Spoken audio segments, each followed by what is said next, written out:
Hi friends, അഗ്ര farming കേരളയിലേക്ക് സ്വാഗതം. വ്യത്യസ്തമായ ഒരു പുതിയ വീഡിയോയുമായാണ് ഞാൻ നിങ്ങളുടെ മുമ്പിൽ എത്തിയിരിക്കുന്നത്.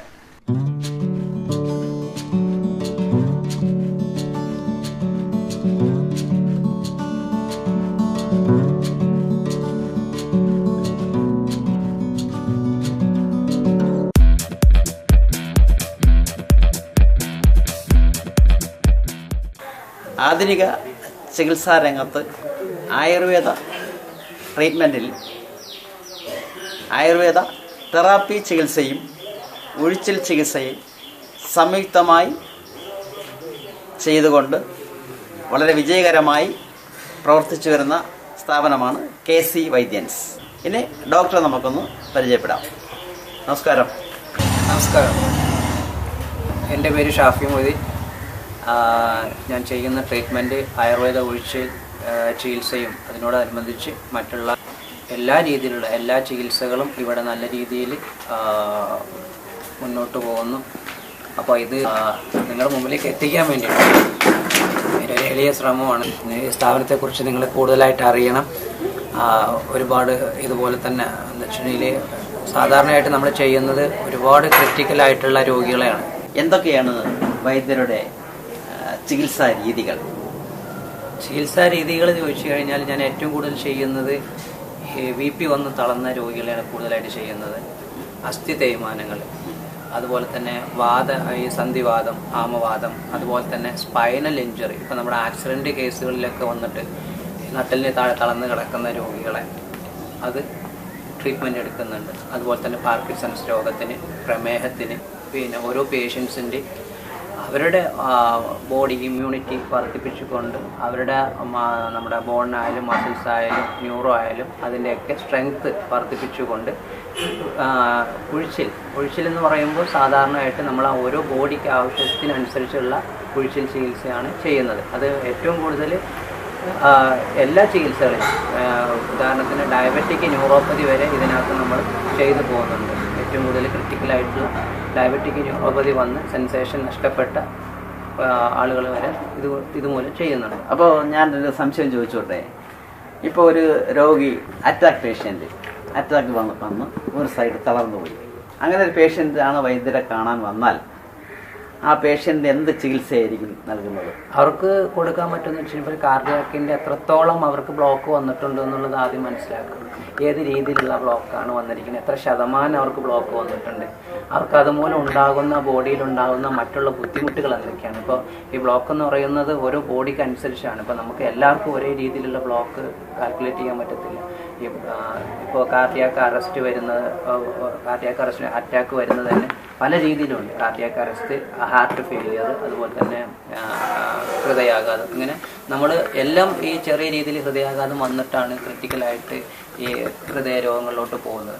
അപ്പോൾ ഇത് എന്താണ്, എത്രത്തോളം ഇവർക്ക് ഹൃദയത്തെ ബാധിച്ചിട്ടുണ്ട്, എത്രത്തോളം ഇവരുടെ രക്തക്കൊള്ളുകൾക്ക് ബ്ലോക്ക് വന്നിട്ടുണ്ട്, ഇവർ മുന്നേ കഴിച്ചിട്ടുള്ള മരുന്നുകൾ എന്തൊക്കെയാണ്. അലോപ്പതി ട്രീറ്റ്മെൻ്റ് ആയിരിക്കും ഒട്ടുമിക്ക ആളുകളും ചെയ്തുകൊണ്ടിരിക്കുന്നത്. ഇപ്പോൾ അതും നല്ല പ്രഗത്ഭരായിട്ടുള്ള കാർഡിയോളജി ഡോക്ടർമാരൊക്കെ കണ്ട് വിദഗ്ധമായിട്ട് പരിശോധനയിലൂടെ അവരുടെ ഡയറ്റും കാര്യങ്ങളും അവരുടെ മെഡിസിനും കൊണ്ടുപോകുന്ന ആളുകളാണ്. അപ്പോൾ സാധാരണയായിട്ട് നമുക്ക് അവർക്ക് ചെയ്യാൻ പറ്റുന്ന കാര്യം എന്ന് വെച്ചിട്ടുണ്ടെങ്കിൽ ഈ കാർഡിയാക്ക് പ്രശ്നങ്ങൾ വന്നിട്ടുള്ള രോഗികൾക്ക് എന്ന് പറഞ്ഞാൽ അവർക്ക് ഹൃദയത്തിൻ്റെ, നമ്മുടെ ശരീരത്തിൻ്റെ ബ്ലഡ് സർക്കുലേഷൻ വർദ്ധിപ്പിക്കാനും അതുപോലെ തന്നെ നമ്മുടെ ശരീരത്തിൻ്റെ ഈ കൊഴുപ്പുകളെ അലിയിപ്പിച്ച് കളയാനും അത് തന്നെ ചെറിയ നോർമലായിട്ടുള്ള മസാജിങ്ങിലൂടെ തന്നെ ശരീരത്തിൻ്റെ ബ്ലഡ് സർക്കുലേഷൻ വർദ്ധിപ്പിച്ചുകൊണ്ട് അവരുടെ കൊഴുപ്പിനെ അലിയിപ്പിക്കാനുള്ള ചെറിയ മസാജ് രൂപത്തിലുള്ള ട്രീറ്റ്മെൻറ്റുകളും, അതുപോലെ തന്നെ ഉള്ളിൽ നമുക്കിപ്പോൾ അലോപ്പതി മരുന്ന് കഴിക്കുന്നതെന്ന് വെച്ചാൽ അല്ലാതെ തന്നെ നാച്ചുറലി അവർക്ക് ഫുഡും അതിനനുസരിച്ചുള്ള മരുന്നുകളും കൊടുത്തുകൊണ്ട് ഈ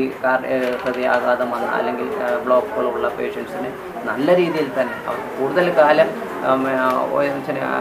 പിന്നെ ക്രിട്ടിക്കലായിട്ടുള്ള സർജറിയിലോട്ടൊന്നും പോകാതെ തന്നെ നല്ല രീതിയിൽ തന്നെ അവരെ ജീവിതം മുന്നോട്ട് കൊണ്ടുപോകാൻ സാധിക്കും. ഓക്കെ. അപ്പോൾ ഹെഡ് ഇഞ്ചറി വന്നൊരു പേഷ്യൻ്റ്, ആക്സിഡൻറ്റിൽ ഹെഡ് ഇഞ്ചറി വന്നു. അങ്ങനെ ഒരു പേഷ്യൻറ്റിന് വൈദ്യരുടെ ചികിത്സാ രീതി അനുസരിച്ച് ആ പേഷ്യൻറ്റിന് 100% നോർമലാക്കി എടുക്കാം, അല്ലെങ്കിൽ ചികിത്സ കൊണ്ട് സക്സസ് ആക്കി എടുക്കാം എന്നൊരു വിശ്വാസം വൈദ്യർക്ക് ഉണ്ടോ? ബ്രെയിൻ ഇഞ്ചുറി ഇപ്പം നമുക്ക് പറയാം വെച്ചിട്ടുണ്ടെങ്കിൽ ബ്രെയിൻ ഇഞ്ചുറി വരുന്നത് അധികം ആക്സിഡന്റ് കേസുകളിൽ വരുന്നുണ്ട്. അതുപോലെ തന്നെ ഈ സ്ട്രോക്ക് വന്നിട്ട് നമുക്ക് രക്തക്കുഴലുകൾ പൊട്ടി അങ്ങനെയും വരുന്നുണ്ട്. അപ്പോൾ ഇവരുടെ ബാക്കി എത്രത്തോളം ഇതും അതുപോലെ പറഞ്ഞ പോലെ തന്നെയാണ്, എത്രത്തോളം ഇവർക്ക് പിന്നെ ഉള്ളിലുള്ള രക്തക്കുഴലുകൾക്ക് പ്രശ്നം ഉണ്ടാക്കിയിട്ട് എത്രത്തോളം ഇവരുടെ ബ്രെയിൻ ഇഞ്ചുറി ആഘാതം ഉണ്ടാക്കിയിട്ടുണ്ട്, അതിനനുസരിച്ച് ഇവരുടെ ശരീരത്തിന് സംഭവിച്ച പ്രശ്നങ്ങൾ എത്രത്തോളം ഉണ്ടാക്കിയിട്ട് അവരുടെ അത്യാവശ്യ കാര്യങ്ങൾ ഇപ്പോൾ 100% അത് വിജയിപ്പിക്കാൻ പറ്റില്ല. കാരണം ബ്രെയിൻ എന്തെങ്കിലും സംഭവിച്ചു കഴിഞ്ഞാൽ അവരുടെ ചിലപ്പോൾ അത്യാവശ്യ കാര്യങ്ങൾ ചെയ്യാനുള്ള പാകത്തിൽ എത്തിച്ചു കൊടുക്കും. കാരണം അതുതന്നെയാണ് മെഡിക്കൽ സയൻസിൽ ട്രീറ്റ്മെൻ്റ് ഉള്ളൂ. അപ്പോൾ നമ്മൾ അപ്പുറത്തോട്ട് ഇതിനൊരു ട്രീറ്റ്മെൻ്റ് ഇല്ല. പിന്നെ ചെറിയ ഇഞ്ചുറികളൊക്കെ ആണെങ്കിൽ അവർ രക്ഷപ്പെടും. അല്ലെങ്കിൽ ക്രിട്ടിക്കലായുള്ള ഇഞ്ചുറീസൊക്കെ ആണെങ്കിൽ അതുപോലെ തന്നെ അത് ആ രീതിക്ക് എത്രത്തോളം അതിനകത്ത് പിന്നെ ഈ ബ്രെയിൻ ഇഞ്ചുറി വന്നിട്ടുണ്ട്, അപ്പോൾ അതിനനുസരിച്ച് ചിലപ്പോൾ ട്രീറ്റ്മെൻറ്റിനും കാലതാമസം എടുക്കും. അതുപോലെ തന്നെ അവരുടെ ബോഡി അത്യാവശ്യം അവരുടേതായ കാര്യങ്ങൾ ചെയ്യാനുള്ള മൂവ്മെൻറ്റ്സ് ഉണ്ടാക്കി കൊടുക്കാനേ പറ്റുള്ളൂ. അത് തന്നെയാണ് എല്ലായിടത്തും. അപ്പോൾ നമ്മൾ ആയുർവേദ ആയാലും ഹോമിയോ ആയാലും അലോപ്പതി ആയാലും ഇതേ ചെയ്യാൻ സാധിക്കുകയുള്ളൂ. പൂർണ്ണമായിട്ടും അവർ എത്തുന്നുണ്ടെന്ന് അത് അപൂർവ പേഷ്യൻസിൽ ചിലപ്പോൾ രക്ഷപ്പെട്ടേക്കാം. അത് നമ്മൾ ചെയ്യുന്നതിനനുസരിച്ച് നമുക്കത് പറയാൻ സാധിക്കുകയുള്ളൂ. പൂർണ്ണമായിട്ടും ഇത്ര ശതമാനം നമുക്കത് ചെയ്യാം. പക്ഷെ അത്യാവശ്യം അവരുടെ എല്ലാ കാര്യങ്ങളും അവർ പ്രാഥമിക കാര്യങ്ങളൊക്കെ ചെയ്തു പോകും. പിന്നെ ഓരോ പേഷ്യൻസിൻ്റെ അവരുടെ ഇതനുസരിച്ചിരിക്കും. ചിലർക്ക് പെട്ടെന്ന് ഇമ്പ്രൂവ്മെൻ്റ് ആവും, ചിലർക്ക് കാലതാമസം എടുക്കും. പക്ഷെ എങ്കിലും ട്രീറ്റ്മെൻറ്റ് നമുക്ക് ചെയ്യാൻ സാധിക്കും. ഓക്കെ. അപ്പം ഞാൻ ചോദിക്കട്ടെ, അത് ആ ട്രീറ്റ്മെൻറ്റ് തെറാപ്പിയാണോ, അത് ഒഴിച്ചിലാണോ, അത് ഫിസിയോതെറാപ്പിയാണോ, ഏതാണ് അതിന് ഫലപ്രദം? ഇപ്പോൾ ശരിക്കും പറഞ്ഞു കഴിഞ്ഞാൽ ഇപ്പോൾ ഒരു സ്ട്രോക്ക് വന്നു, അല്ലെങ്കിൽ ആക്സിഡൻറ്റ് കേസുകളിൽ ശരീരം തളർന്നു പോയി, അല്ലെങ്കിൽ മറ്റുള്ള എന്തെങ്കിലും രോഗകാരണം കൊണ്ട് ശരീരം തളർന്നു പോയി. അപ്പോൾ ഇതിലൊക്കെ നമ്മൾ ആദ്യം കൊടുക്കുന്നത് പിന്നെ അലോപ്പതി ട്രീറ്റ്മെൻറ്റ്, ഫിസിയോതെറാപ്പിയാണ് കൂടുതലായിട്ടും മസിൽസ് സ്ട്രെങ്ത്തിന് വേണ്ടി കൊടുക്കുന്നത്. ഇതുപോലെ തന്നെ ആയുർവേദ തെറാപ്പിയിലും ചെയ്യുന്നത് ഇവരുടെ മസിൽസ് സ്ട്രെങ്ത് ചെയ്യാനാണ് ശ്രമിക്കുന്നത്. മസിൽസ് ആയാലും അവർക്ക് അവരുടെ അത്യാവശ്യ കാര്യങ്ങൾ നടന്ന് ചെയ്യാൻ വേണ്ടിയിട്ടുള്ള. അപ്പോൾ നമുക്ക് കൂടുതൽ വേണ്ടത് ഈ മസിൽസ് സ്ട്രെങ്ത് ആണ്.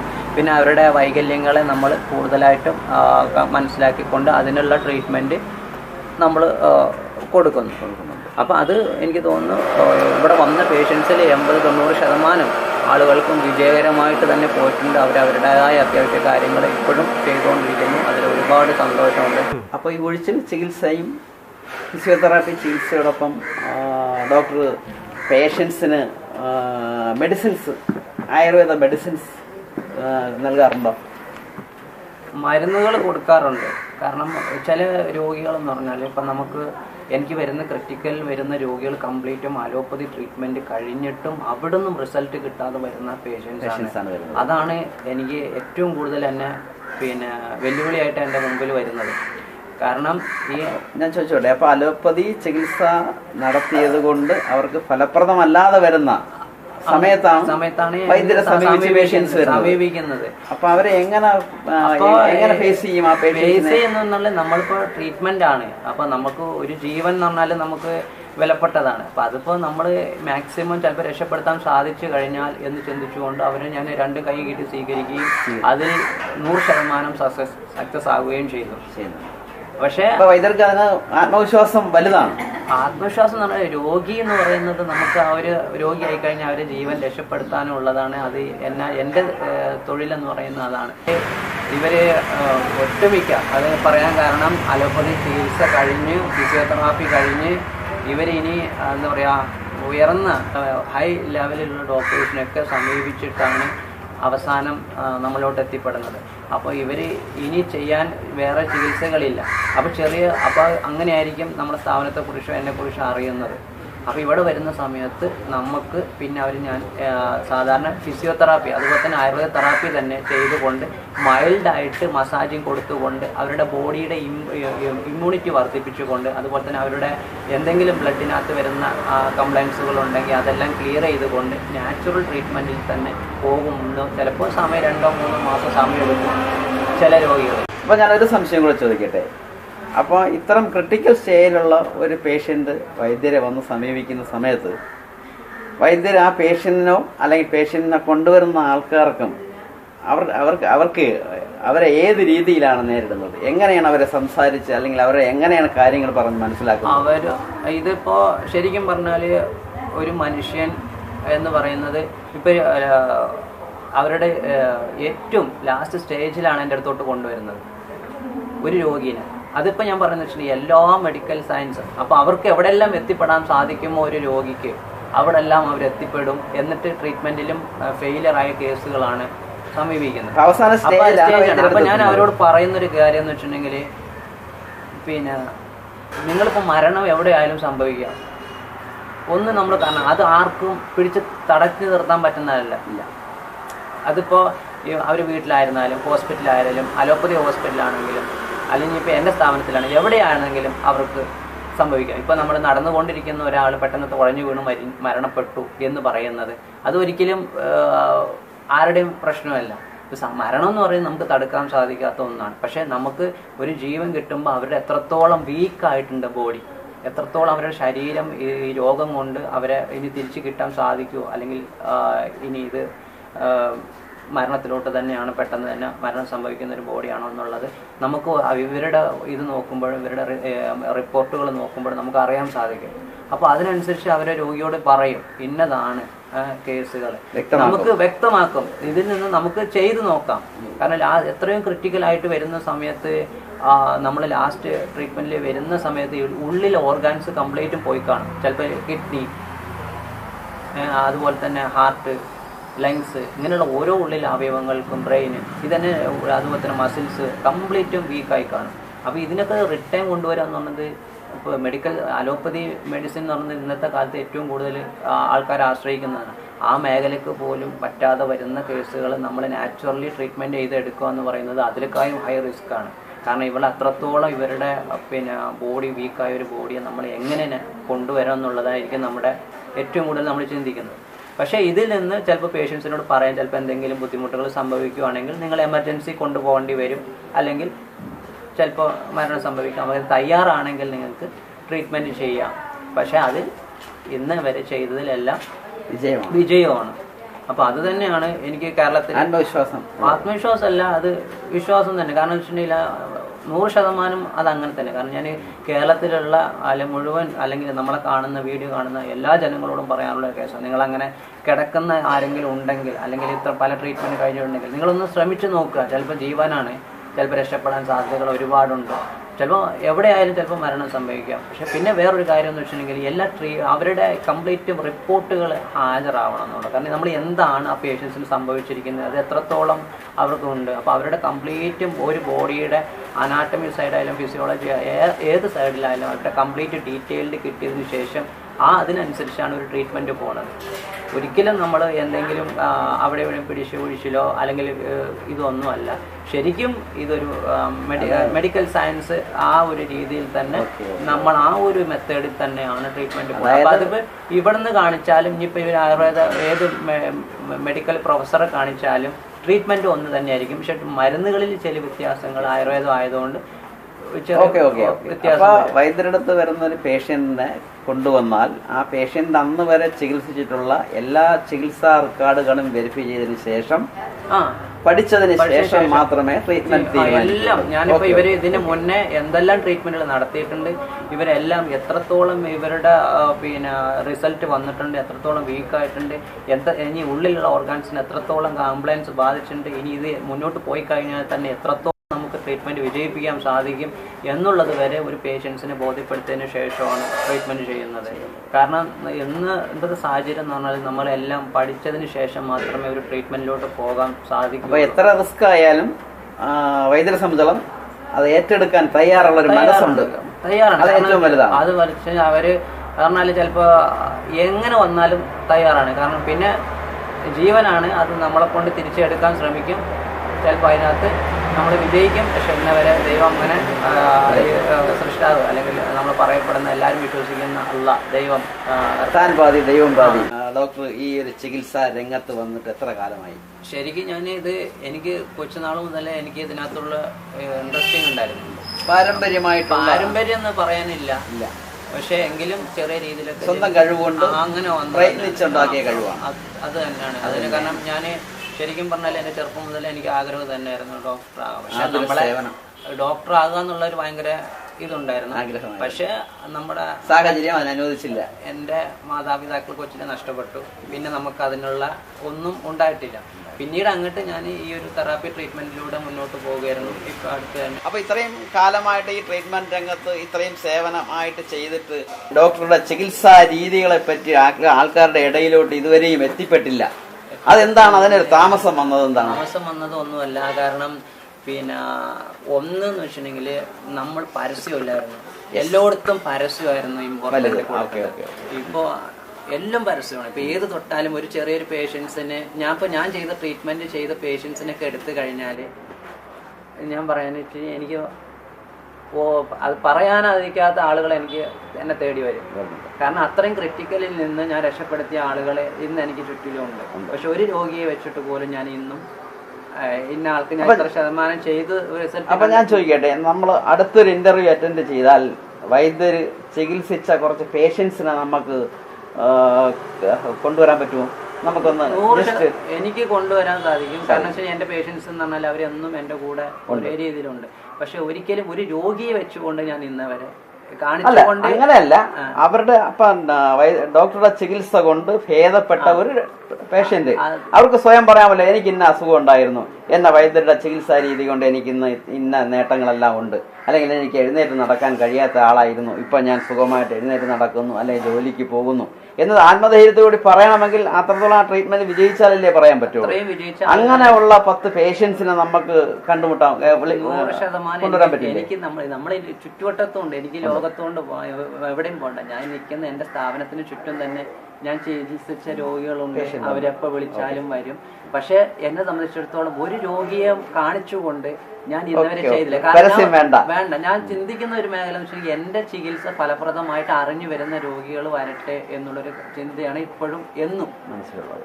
പിന്നെ ഇത് എന്ന് പറയുന്നത് ഇപ്പൊ ഞാൻ ഇത് കൊടുക്കാൻ തന്നെ കാരണം ഒരുപാട് ആളുകൾ എൻ്റെ അടുത്ത് പറഞ്ഞു ഇത് പബ്ലിക്കിൽ പോകണം, പിന്നെ ജനങ്ങളിലോട്ട് എത്തണം. കാരണം ഇത് ഒരുപാട് രോഗികൾ ഇങ്ങനെ കിടക്കുന്നവരുണ്ടാവും. ചിലപ്പോൾ ആർക്കെങ്കിലും ഒരു ആശ്വാസമായിട്ട് ഇത് കിട്ടുവാണെങ്കിൽ ചിലപ്പോൾ അവരുടെ ജീവിതം, അവരുടെ മലമൂത്ര വിസർജനെങ്കിലും നടക്കാൻ ഇതുകൊണ്ട് സാധിച്ചു കഴിഞ്ഞാൽ അത് തന്നെയാണ് ഏറ്റവും വലിയ പുണ്യം.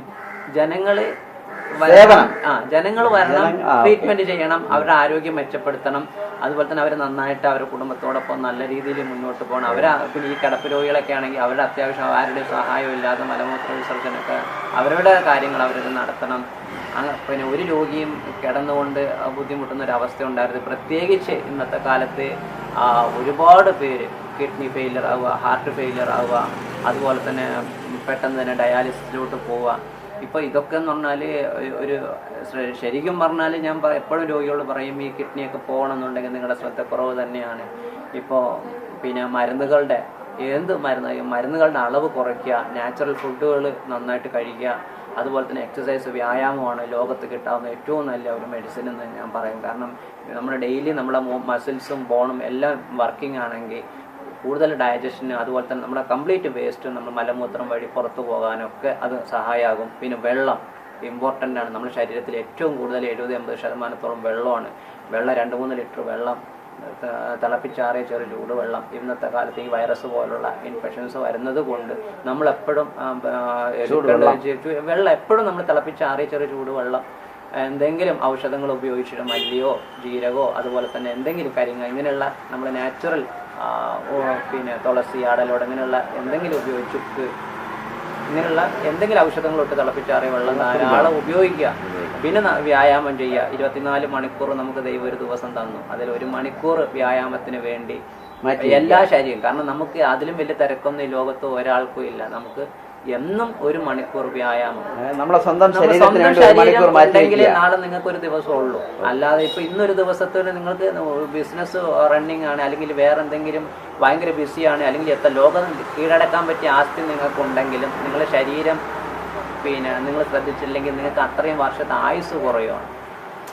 അപ്പോ ഇപ്പൊ ഈ കൊച്ചു സ്ഥാപനത്തിനകത്ത് എത്ര പേഷ്യന്റിനെ അവരെ ചികിത്സിക്കാനുള്ള സൗകര്യമുണ്ട്? ട്രീറ്റ്മെന്റ് എനിക്ക് വന്നു പോകുന്നവര് എനിക്ക് ഒരു ട്രീറ്റ്മെന്റ് ബേസിൽ ഒത്തിരി പേര് ചെയ്യാം. പക്ഷെ അഡ്മിറ്റ് ചെയ്യാനുള്ള സൗകര്യം വളരെ കുറവാണ്. പക്ഷെ 5 or 6 പേഷ്യൻസിനൊക്കെ അഡ്മിറ്റ് ചെയ്ത് അത് വരുന്നവരെല്ലാം ഇച്ചിരി ക്രിട്ടിക്കലാണ്. ബാക്കി എല്ലാ ട്രീറ്റ്മെന്റും ഇപ്പൊ ഏറ്റവും കൂടുതൽ അസ്ഥി തേയ്മാനം കൊണ്ട് ബുദ്ധിമുട്ടുന്നവര്, മുട്ടുവേദന കൊണ്ട്, ബാക്ക് പെയിന്, സ്പൈനല് പിന്നെ സെർവിക്കലിന് കംപ്ലൈന്റ് ഉള്ളവര്. അപ്പൊ വൈദ്യരുടെ ആഗ്രഹം ഈ കൊച്ചു സ്ഥാപനത്തെ ഒരു വലിയ സ്ഥാപനമാക്കി മാറ്റണമെന്നുള്ളത് മനസ്സിന്റെ ആഗ്രഹമാണ്. തീർച്ചയായിട്ടും സ്ഥാപനം വലിയ രീതിയിൽ എത്തിപ്പെടുന്നേക്കാൾ എനിക്ക് ഏറ്റവും കൂടുതൽ ഇഷ്ടം ഒരു മനുഷ്യന്റെയും കിഡ്നി നഷ്ടപ്പെടാതെ, ഹാർട്ട് നഷ്ടപ്പെടാതെ, ഒന്നും നഷ്ടപ്പെടാതെ ആരോഗ്യത്തോടു കൂടി കൂടുതൽ കാലം അവർ ജീവിച്ചിരിക്കണം. നമുക്ക് ചുറ്റിലും, കാരണം നമ്മൾ കാണുന്ന ഓരോ മുഖങ്ങളും നമ്മുടെ ബന്ധങ്ങളാണ്. അതിന് ജാതിയോ മതമോ ഭേദമോ ഒന്നുമില്ല. എല്ലാവരും നമ്മൾ ചേർത്ത് പിടിക്കേണ്ട ആൾക്കാരാണ്. ഓരോ ജീവനും നഷ്ടപ്പെടുമ്പോൾ അത് നമ്മളെ വേണ്ടപ്പെട്ടവരാണ്, തുല്യമാണ്.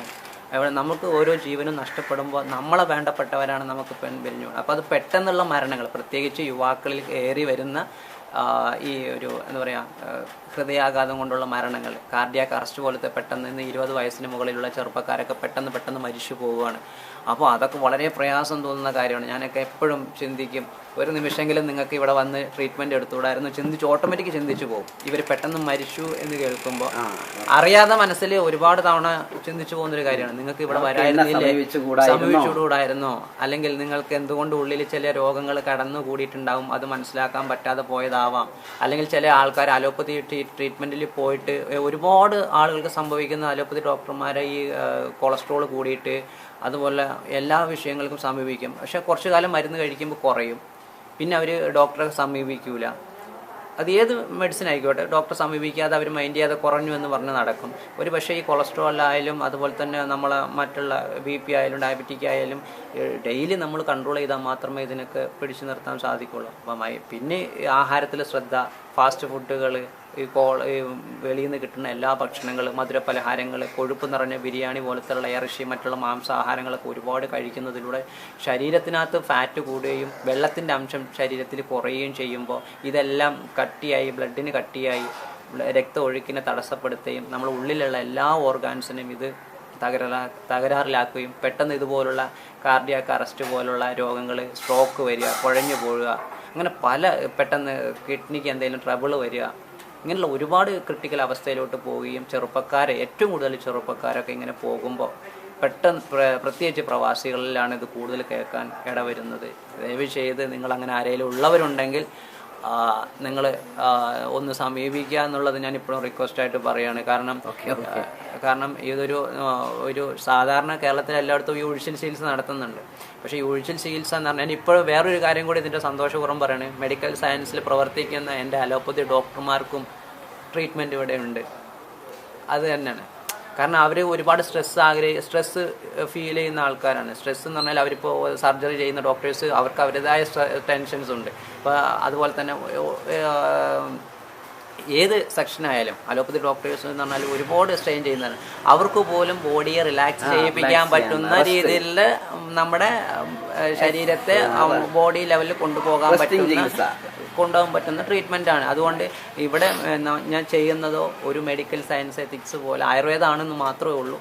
പക്ഷേ കൊണ്ടുപോകുന്ന അതേ ട്രീറ്റ്മെന്റ് തന്നെയാണ്. അതുകൊണ്ട് ലോകത്തിലുള്ള എല്ലാ അലോപ്പതി ആയാലും ആയുർവേദവും ഹോമിയോ ആയാലും ഏത് ഫീൽഡിൽപ്പെട്ട ആളുകൾക്കും ട്രീറ്റ്മെൻറ്റ് ചെയ്യാം. അത് ഡോക്ടറാണോ ഇന്നതൊന്നുമില്ല, ആർക്കും വന്ന് സമീപിക്കാം, ചെയ്യാം. കാരണം കൂടുതൽ കാലം ആരോഗ്യത്തോടുകൂടി ജീവിക്കാം, രോഗങ്ങളില്ലാതെ ജീവിക്കാം.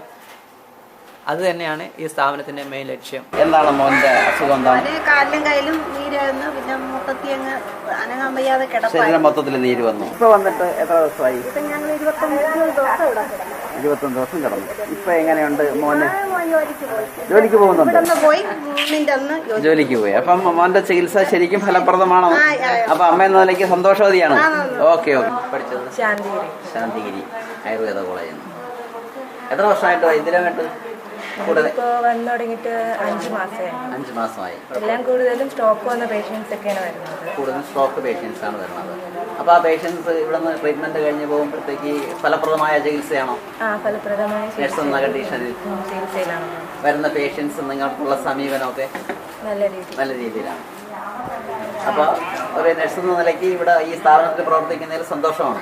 ആ സന്തോഷം. ഓക്കെ. നേരത്തെ ഏത് ഹോസ്പിറ്റലിൽ വർക്ക് ചെയ്തിരുന്നു? ഞാൻ ശാന്തിഗിരിയിൽ തന്നെ വർക്ക് ചെയ്തിട്ടുണ്ട് 2 വർഷം. പിന്നെ അത് കഴിഞ്ഞ് ഇപ്പോൾ തിരുവനന്തപുരത്തായിരുന്നു ലാസ്റ്റ് ശാന്തി സുഖം എന്ന് പറഞ്ഞ ഹോസ്പിറ്റലിലാണ് വർക്ക് ചെയ്തത്. അതെ, ആ ഹോസ്പിറ്റലും നമ്മൾ ആ വൈദ്യരുടെ ഹോസ്പിറ്റലും നിങ്ങൾ കമ്പയർ ചെയ്യുമ്പം എങ്ങനെയാണ് അനുഭവം? ഒരുപാട് വ്യത്യാസമുണ്ട് ട്രീറ്റ്മെൻറ്റുകളിൽ. അവിടത്തെക്കാട്ടും ഇവിടെ ഒരുപാട് വ്യത്യാസമുണ്ട്. ആ ഒരു പേഷ്യൻ്റ് ആദ്യം വന്നതിന് ശേഷം ആ പേഷ്യൻറ്റിന് എവിടെയെല്ലാം ട്രീറ്റ്മെൻറ്റുകൾ ചെയ്തിട്ടുണ്ട് അതിൻ്റെ ഫുൾ ഡീറ്റെയിൽസ് പഠിക്കും. അതിനുശേഷം മാത്രമാണ് ട്രീറ്റ്മെൻറ്റ് ചെയ്യുന്നത്. ആ എക്സസൈസ്, ഫിസിക്കൽ രീതിയിൽ തെറാപ്പി, ആ രീതിയിലൊക്കെയാണ് ചെയ്യുന്നത്. ഇവിടെ വരുന്ന പേഷ്യൻസ് എല്ലാം സ്റ്റോക്കായിട്ട് നടക്കാൻ പോലും കഴിയാതെയാണ് വരുന്നത്. തിരിച്ച് പോകുന്നത് 1 മാസത്തെ ട്രീറ്റ്മെൻറ്റ് കഴിഞ്ഞ് പോകുമ്പോൾ നല്ല രീതിയിൽ ഇമ്പ്രൂവ്മെൻ്റ് ആയിട്ടാണ്. ഒരു 10 വർഷത്തെ പരിചയമുണ്ട്. അതിലുപരി ഞാൻ എൻ്റെ അച്ഛൻ പിന്നെ സ്ട്രോക്ക് വന്ന് തളർന്ന് എണീക്കാൻ വയ്യാതെ കിടന്നാണ്. ഇവിടെ വന്നതിന് ശേഷം ഇവിടുത്തെ ചികിത്സയിൽ തന്നെയാണ് എണീറ്റ് സ്വന്തമായി കാര്യങ്ങളെല്ലാം ചെയ്യാനുള്ള ഇതൊക്കെ ഉണ്ടായത്. അപ്പൊ അച്ഛനെ സ്ട്രോക്ക് വന്ന് ഇവിടെ കൊണ്ടുവരുന്ന സമയത്ത് എടുത്തുകൊണ്ട് വരികയാണ്. തിരികെ കൊണ്ടുപോകുന്ന സമയത്ത് നടന്ന് തന്നെ സ്വന്തമായി നടന്ന് തന്നെയാണ് പോയത്. അപ്പൊ വൈദ്യരുടെ ചികിത്സ കൊണ്ട് നല്ല ഭേദമായി. ഒരുപാട് അനുഭവമുണ്ട്. 73 വയസ്സുള്ള ആളിന് സ്ട്രോക്ക് വന്നിട്ട് എടുത്തുകൊണ്ട് വന്നിട്ട് ഞങ്ങൾ തിരികെ നടത്തിക്കൊണ്ടുപോയി. അപ്പൊ അത്രയും പ്രഗത്ഭനാണ് വൈദ്യര്. ഓക്കെ ശരി. അഗ്രോ ഫാമിംഗ് കേരള എന്ന യൂട്യൂബ് ചാനലിൽ നിങ്ങൾ ഒരുപാട് വീഡിയോസ് കണ്ടിരിക്കും. പക്ഷേ അതിൽ നിന്നെല്ലാം വ്യത്യസ്തമായിട്ട് KC വൈദ്യൻസ് എന്നറിയപ്പെടുന്ന ആയുർവേദ ഉഴിച്ചിൽ കേന്ദ്രം, അതിൻ്റെ ഒരു വീഡിയോ നിങ്ങളിലേക്ക് എത്തിക്കുന്നതിന് വേണ്ടിയിട്ട് അഗ്രോ ഫാമിംഗ് കേരള ഇന്നിവിടെ വരികയും വൈദ്യരുടെ ഒരു വീഡിയോ എടുക്കുകയും ചെയ്തു. ചെറിയൊരു സ്ഥാപനമാണ്. ആ സ്ഥാപനത്തെ വലിയ രീതിയിൽ എത്തിക്കുന്നതിന് വേണ്ടിയിട്ട് വൈദ്യർ പറഞ്ഞതുപോലെ തന്നെ ആ ഒരു ചികിത്സ തേടി, അല്ലെങ്കിൽ ആ ചികിത്സ കൊണ്ട് നമുക്ക് സുഖം പ്രാപിക്കുമെന്ന് എല്ലാവരും പരസ്പരം ഷെയർ ചെയ്യുകയും ആ സ്ഥാപനത്തിൻ്റെ സ്ഥാപകനായ ശ്രീ ഷാഫി മൊയ്തീനെ സമീപിക്കുകയും ചികിത്സ കൊണ്ട് നിങ്ങൾക്ക് സുഖം പ്രാപിക്കട്ടെ എന്നും പ്രാർത്ഥിക്കുന്നു. ഇന്നത്തെ വീഡിയോ നിങ്ങൾക്ക് ഇഷ്ടമായെങ്കിൽ ലൈക്ക് ചെയ്യുക, അഭിപ്രായങ്ങൾ രേഖപ്പെടുത്തുക, ചാനൽ സബ്സ്ക്രൈബ് ചെയ്യുക. ഇനിയും പുതിയ വീഡിയോകളുമായി ഞങ്ങൾ വരുന്നതായിരിക്കും. അതുവരെ സൈനിങ് ഓഫ്.